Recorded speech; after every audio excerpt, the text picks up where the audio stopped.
Seguimos en esta tertulia del lunes 3 de enero de 2022, en esta primera tertulia del año con Fernanda Sfeir, Ana Laura Pérez, Juan Pedro Mir y Martín Bueno. Vamos al segundo tema de hoy.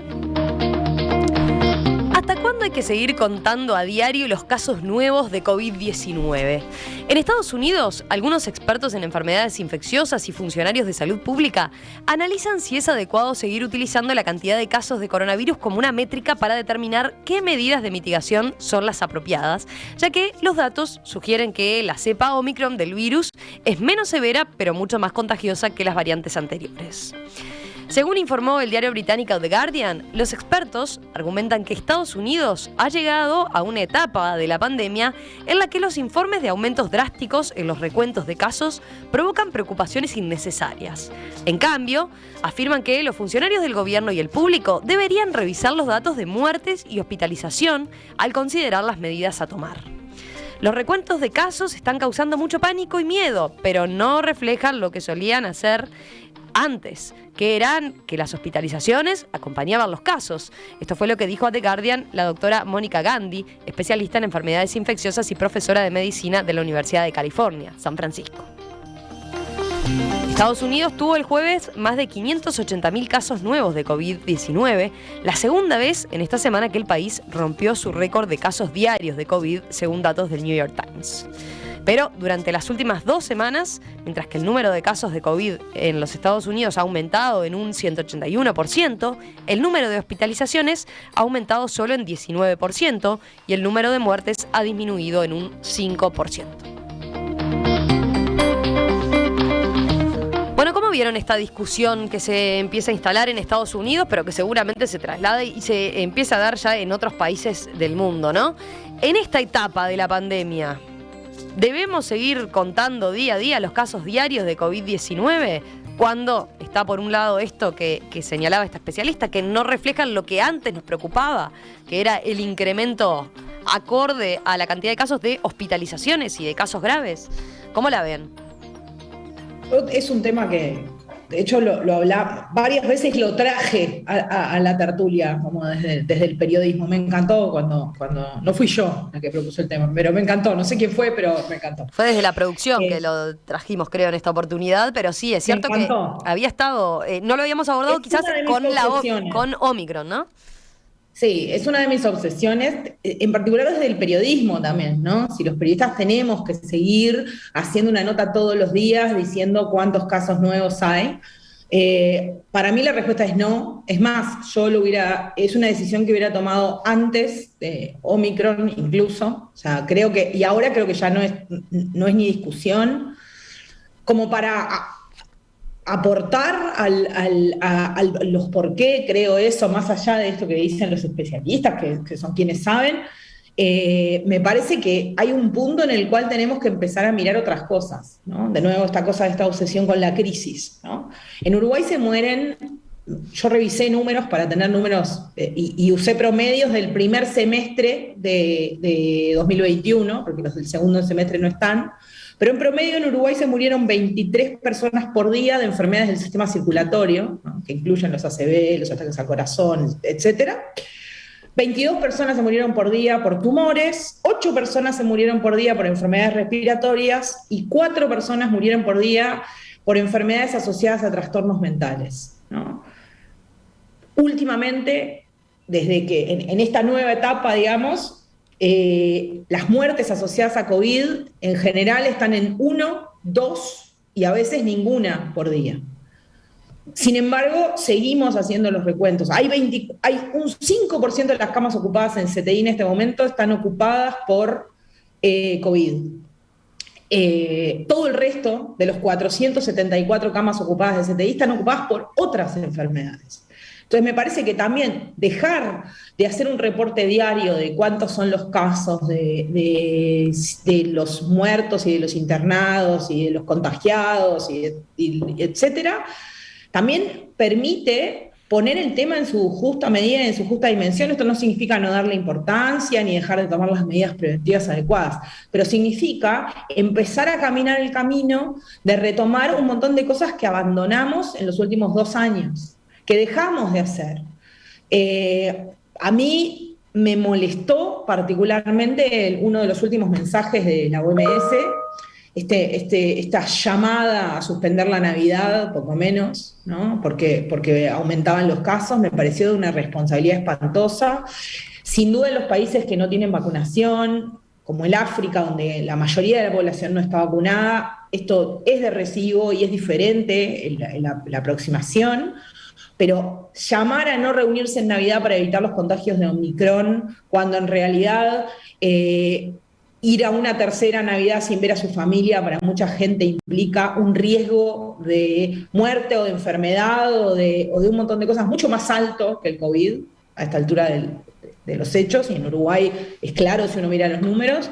Me parece que dejar de informar tiene que ver con también empezar a informar de otras cosas, ¿no? Desde los periodistas, pero también desde el Estado, ¿no? El Ministerio de Salud Pública, empezar a informar sobre otras cosas, empezar a poner el foco en otras cosas, empezar a hablar de otras cosas que en muchos casos se profundizaron de forma importante a partir de las medidas que se tomaron para prevenir el COVID. Bien, ¿alguien discrepa con Ana? ¿No? ¿Están todos a favor de dejar de reportar las cifras diarias? A ver, Juan Pedro hacía así, me gustó, a ver. ¿Y Fernanda también? ¿Vos discrepás, Fernanda? No, yo a priori, a mí opinar de estas cosas siempre me cuesta, porque creo que si algo nos enseñó la pandemia, o algo que me queda a mí, es como esa incertidumbre constante que tiene que ver con lo que ha pasado en estos últimos 2 años, y vemos que rumbo al tercero, me parece que no hay blanco-negro y que vamos caminando sobre cáscaras de huevo. Yo cuando leía el informe, a priori obvio que me parece recontra de sentido común. Si en estas cosas no hay que tratarlas de sentido común, porque hay científicos y hay gente que estudia y hay gente que sabe y que es a ellos a los que tenemos que escuchar.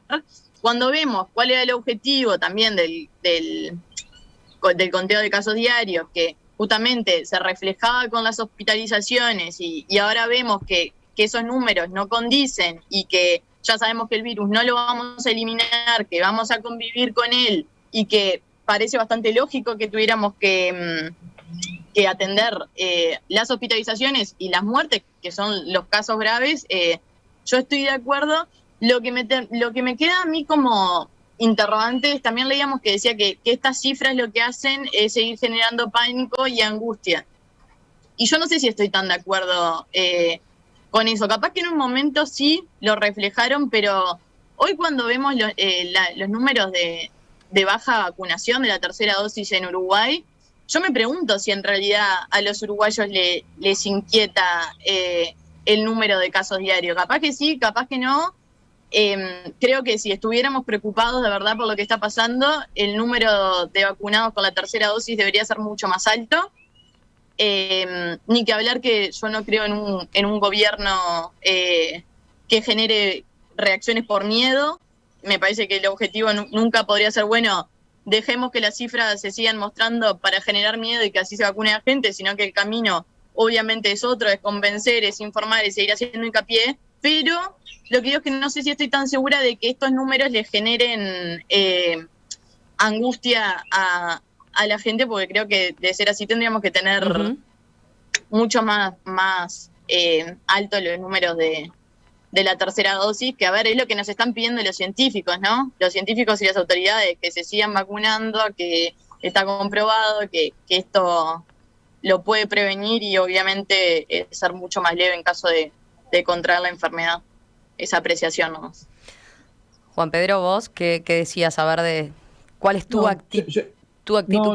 ¿Por qué camino deberíamos ir?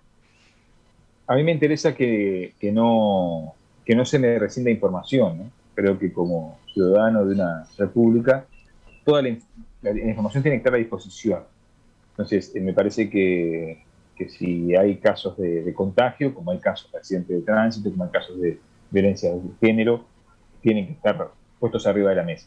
Después hay otra función que debemos cumplir, sobre todo quienes trabajamos en los espacios culturales, de difusión, de educación, que es colaborar en separar datos de opinión, en colaborar en el desarrollo del pensamiento complejo de cada uno de los ciudadanos de la República. Creo que ahí está el punto, desde la infancia hasta la adultez mayor.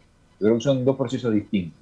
Entonces, yo prefiero que sea un medio de comunicación que tiene periodistas, que tiene editores, que tiene correctores, que tiene una política editorial. Prefiero basarme en informaciones actualizadas, informaciones oficiales sobre los datos, y que yo después como ciudadano pueda tomar decisiones en función de eso y pueda analizarlo, pueda circunscribirlo.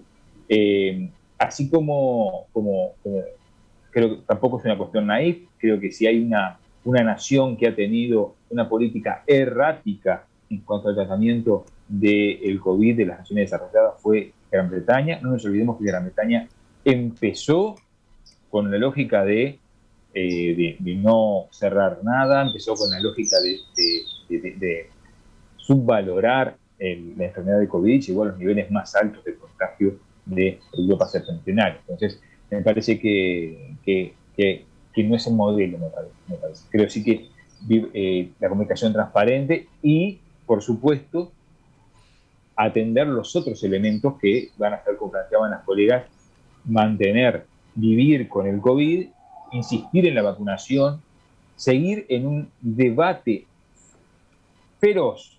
Y ahí es como el Indio Olivera, que no dejaba pasar una en el Peñarol del 82. No hay que dejar pasar una a los antivacunas, no hay que dejar pasar una a los terraplanistas que insisten, que siguen pensando que esto es una confabulación cuasi marciana. Entonces hay que seguir dando el debate público por el valor de la ciencia, por el valor de la investigación, de la inversión pública en salud. Otro elemento me parece que, si me permiten, lo quiero atar con algo que hablamos en la primera intervención, la inversión de la necesidad de un Estado presente que esté asegurando políticas públicas de salud y de comunicación, no para controlar lo que se dice, sino para generar políticas de difusión y de información. Creo que eso es lo que nos espera en este 2022 y creo que por varios tiempos más. Martín. A ver, está claro que lo que va a suceder ahora en enero, febrero, que van a explotar los casos de Omicron, ¿no? Van a llegar a las nubes, va a ser una cosa imponente. O sea, no hay misterio. Esto se contagia muy fácil y también es obvio que el Uruguay, en términos generales, está haciendo vida normal. Hay vida normal, está la barra joven, se está sacando todas las ganas de toda la maldad que le hicimos durante tanto tiempo y están en fiesta en fiesta de una manera imponente, que ahí que esos aerosoles salen volando, corriendo todas las bebidas espirituosas en el medio. O sea que va a explotar el Omicron, es un dato de la realidad, y parecería que por suerte no pasa nada, que en términos generales es una variante súper más suave y que a su vez nosotros estamos muy vacunados, o bastante vacunados, por lo cual todo va a seguir andando normalmente. Yo, para mí, o sea, desde mi visión, capaz que es una visión un poco, no me puedo equivocar, porque en esto hay algo que es real, que nos hemos equivocado todo el tiempo, la pandemia se terminó, no hay más pandemia, ya está, se terminó. Por lo menos para Uruguay, entre más, se terminó la pandemia. Hay vacunas para todos los que no se quieran vacunar, para todos los que quieran vacunarse, hay vacunas, las vacunas funcionan, es un dato muy claro, nadie que se vacuna, que tiene todas las vacunas, le pasa nada grave. Entonces, ya está, vida normal, y el que quiera se vacuna. Sí creo que el Estado tiene que hacer una campaña fuerte de vacunación y seguir lo que dijo Juan Pedro, estoy de acuerdo, hay que seguir en eso, pero después vida normal, creo que no podemos someternos un segundo más a restricciones que terminan con impactos, todos los que comentó Ana Laura, todos ciertos y muy graves, y todos después los económicos, también todos ciertos y muy graves. Hay que darle para adelante con todo, y sí, seguir poniéndole mucho foco en la vacunación, y algunas prácticas que están buenas. El mate no lo compartimos más, por ejemplo, una práctica que quedó para quedarse y es espectacular. El tapabocas. Pero vos, ¿qué te dice si...? En los cumpleaños. ¿El qué? Exactamente. ¿El qué en los cumpleaños?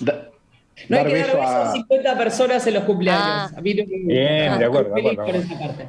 No hay que dar más besos a nadie, ¿estás de acuerdo? No, ya está. Martín, pero a vos, el tener la información diaria, ¿te suma o sos de los que crees que, como decías, a partir de lo que dijiste, bueno, ya está, ya pasamos? Yo creo que estamos anestesiados. O sea, creo que los medios de prensa ahí están errando el bizcochazo, diríamos, porque creo que a nadie más le importa. En términos generales, o le importa a una comunidad muy pequeña, algo muy pequeño. En general, ya 1.000, 2.000, 800, ya medio que nadie nadie tiene ningún ¿Alguno de reflejo ustedes sabiendo- cambia de actitud dependiendo del aumento de casos diarios? A esta altura de la pandemia, ¿no? No, porque somos todos responsables y todos nos vacunamos cuando había que vacunarse. No, miento.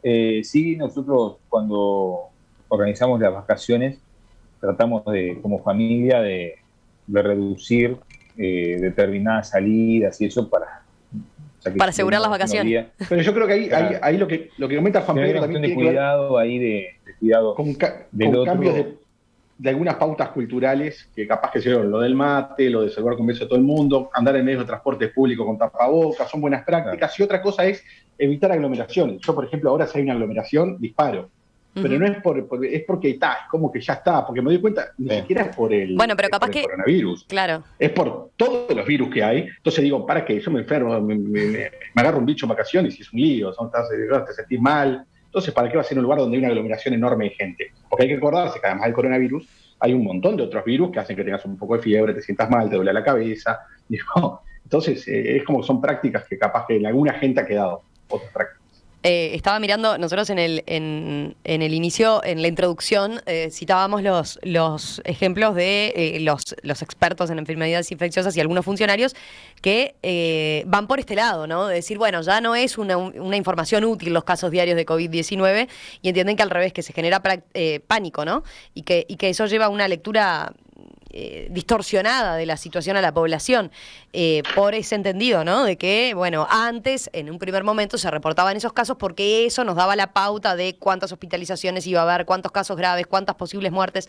Ahora no va una cosa asociada por la otra. Pero veía en el mismo reporte de The Guardian, hay especialistas en Estados Unidos mismos que sostienen que no es lo ideal, ¿no? Que no estamos todavía en un momento para sacar ese conteo diario. Por ejemplo, Justin Lesser, profesor de epidemiología de la Universidad de Carolina del Norte, dice que ve todavía el recuento de casos como un indicador principal importante. Con Omicron, los aumentos repentinos son tan grandes, incluso si son en promedio mucho menos graves que las variantes anteriores, igual la gran cantidad de casos es tal que los sistemas hospitalarios se van a ver abrumados y hay riesgo para las personas porque es muy probable, dice, que usted mismo esté infectado. Hay varios que van por ese lado, ¿no? En la misma crónica, o sea, no está todavía saldado tampoco en Estados Unidos, ni es una decisión tomada, ¿no? Se está debatiendo, digamos, a nivel científico sobre qué nos aporta o no esa información. Igual, no es el caso de Uruguay. Digamos, las variables que mencionan los especialistas en ese artículo que justificarían seguir hablando de los casos, en muchos casos son cosas que Uruguay no tiene. Por empezar, Estados Unidos tiene un problema de no vacunación muy considerable. Por seguir, tiene un problema histórico relacionado con el mal diseño de su sistema sanitario, que parece de un país pobre, o sea, no condice con muchos de sus otros indicadores, poblaciones enteras que no tienen prácticamente acceso a los sistemas sanitarios. Pero yo insisto, en Uruguay, ahora si uno se fija, porque se sigue haciendo, porque ganamos varias cosas. Una es que ganamos un monitor que muestra en tiempo real cuántas camas de CTI hay ocupadas y cuántas hay disponibles, que sigue existiendo más allá del COVID y que espero que se siga actualizando porque es un dato interesante. Comparto con lo que se decía antes, que es importante. Yo soy periodista, creo que la información tiene que estar disponible, pero creo que toda la información tiene que estar disponible. A mí, si me armaran un monitor para ver de qué se mueren los uruguayos y lo pudiera ir a consultar, me encantaría. A mí lo que me parece es que ahora estamos informando de algunas cosas y de otras no, generando una idea de que ocupa un espacio que en realidad no ocupa. A esta altura el Omicron se está pareciendo más a una gripe, que hay gente que se muere de gripe, cosa que no sé cuánta gente lo tiene claro, y que a enfermedades que de verdad son prevenibles, además, en muchos casos, volvemos al tema que ha atravesado todas las conversaciones de hoy, como son las enfermedades cardiovasculares, y que en Uruguay son un problema gravísimo, y que en estos años la gente se dejó de controlar. Entonces, o en mucha medida, o los médicos lo dejaron de atender, porque el sistema de salud se replegó. Entonces, me parece que también son cosas que estaría bueno poner sobre la mesa. En este momento hay casi 400 camas de CTI desocupadas en el sistema sanitario uruguayo. Entonces, eso que se plantea en el artículo, sí, yo no dudo que en Estados Unidos pueda pasar. Acá yo no lo veo, tal vez me equivoque y un especialista me mande callar. No, puede pasar que capaz que sí se dé cierta saturación en algún momento en el nivel primario de atención, ¿no? Pienso. Que, bueno, las emergencias, como ha pasado en otros contextos también, en otros inviernos con mucha gripe, por ejemplo, que estén desbordadas, ¿no? Pero en ese primer nivel y no ya en el CTI, en esos cuidados críticos. Esas saturaciones se han dado en otros momentos con gripes, con virus de verano, con otro montón de cosas, con enfermedades respiratorias, que de nuevo Juan Pedro sabrá en la escuela, lo que implica. Atraviesan la escuela las enfermedades respiratorias y en julio está todo el mundo y se saturan las emergencias. Sí. Entonces me parece que como que, de nuevo, desde el periodismo, yo lo digo porque creo que es el área donde yo me muevo, hay un tema ahí también de responsabilidad de ayudar a la gente a entender la real dimensión de esto, que no significa decir que se acabó y que no es una... Yo igual creo lo que dice Martín. De hecho he leído, hay varios virólogos internacionales diciendo que esto es el principio del fin, ¿no? Pero de todos modos creo que hay que seguir informando. Lo que creo es que este reporte diario que los periodistas reproducimos, el Ministerio hace público y los periodistas reproducimos, tal vez no es la mejor manera y podemos ir a un reporte, no sé, semanal. No anodarlo, pero salir de la cosa goteo diario. Que me parece que sí, que produce angustia. Yo coincido con los especialistas en que produce. A alguna gente, ¿no? Otra no. ¿Alguno le quedó algún apunte de esto? No, a mí no. Dale. No, en noviembre y diciembre en los colegios de Montevideo hubo el manos, pies, boca. Si hubieran hecho el recuento diario del manos, pies, boca, hubieran clausurado todas las instituciones educativas. Todas. O sea, eran de 40 niños, iban 7. Había 30 enfermos, o sea. Y aparte era medio transversal, o sea. Si empezamos a recontar enfermedades, diríamos, vamos a tener que... varias cosas se van a cerrar. ¿Fernanda? No, que a mí lo único que me termina generando dudas es que yo comparto en que el espíritu general es que la pandemia se terminó en el sentido de que todo el mundo está haciendo vida normal. Me genera dudas replicar como ese discurso, porque lo que yo pienso es, bueno, si así estamos diciendo que nos tenemos que seguir cuidando, que esto todavía no se terminó, que hay que seguir manteniendo los cuidados, tenemos a todos los científicos diciéndonos que, por favor, que además que primero que se den la tercera dosis, que además se mantengan las medidas de cuidado personal. Si tomamos el discurso de que, bueno, de que esto se terminó, no digo que ni que esté bien ni que esté mal, me genera dudas de cuál puede ser la reacción, si esta es la reacción sosteniendo que todavía no se terminó. ¿Me explico?